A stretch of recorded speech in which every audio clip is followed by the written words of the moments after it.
Khun Go, Head of Asia Research, ANZ Research, joins us on the show this morning. Khun, thank you so much for taking time out and joining us this morning. You know, there's a barrage of headlines that you're looking at right now, but markets have seen geopolitical shocks before as well. This time, the only differentiator really is that Middle East tensions are involving a major oil producer. And from an Asia macro perspective, how are you looking at it, and what is your read on this? Good morning. This conflict has really broadened out to encapsulate other GCC members, which is something we have never seen before. Last year, during the 12-day war, it was fairly contained. This time around, it has spread. And the question for Asia is, how long is this going to go for? And will there be even more supply disruptions to oil and LNG in particular? And for Asia, LNG is really important because a huge chunk of Asia's LNG supply originates from that part of the world through the Straits of Hormuz. So any indication that supplies and production will be severely impacted will have quite a disproportionate impact in Asian economies here. That's why there's a lot of nervousness looking at what's happening to oil prices, because that's the main transmission channel that will impact through this region. Absolutely, and if there is a prolonged conflict and there are multiple signs emerging that this one is possibly going to be a little bit of a protracted conflict, that's a major drag on the sentiment right now. But how does that really change the assumptions that you have in place right now? Because at this point in time, at least it does look like it's going to last for a very long time.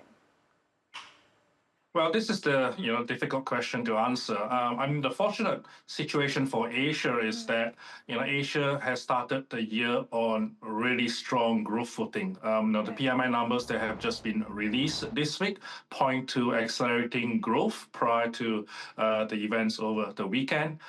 Fortunately, as well, inflation is at the lower end of central bank targets. Including in India. So at least that gives central banks in this region a bit of breathing space to be able to absorb a little bit of an increase in inflation without the need to respond. And I think this is the critical point. So policymakers have breathing space, but they'll be watching nervously to see whether or not oil prices continue to creep higher and whether they stay elevated for a long period of time. The other thing that policymakers are doing is also ensuring that their respective currencies do not weaken too much. We've seen the dollar rally this week on the back of safe haven demand. We've seen some central banks stepping in, including the RBI, Bank Indonesia as well, to make sure that the currency market is not too volatile, because the last thing you want on top of an oil price shock is a currency shock that will compound the potential inflationary impacts. So those are things that policymakers are trying to do at this stage. Absolutely, and that's something that we're looking at also. But one other thing that I also wanted to get a sense of is the sectoral impact largely of the latest headlines on oil. Which are the sectors that you're looking at more closely right now?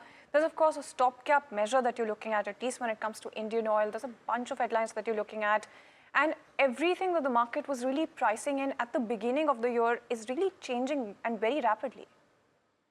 Well, things are still very fluid, and I think part of the reason why oil prices hasn't spiked even higher than they have already is, there's been a lot of comments from the U.S. administration about, wanting to prevent further escalation in oil prices. The comments from Secretary Treasury Scott Bessent about allowing India to purchase oil from Russia. I think, again, that's a sense of them trying to contain the spike up in oil prices. They'll move to provide insurance coverage for ships traveling through the Straits of Hormuz, providing military escorts. All those are really designed to ensure that oil prices do not get too far out of hand. And, they still have other potential measures up their sleeve, including releasing oil from their strategic petroleum reserves. Now, I feel that they haven't decided that things have gotten bad enough to go down that route.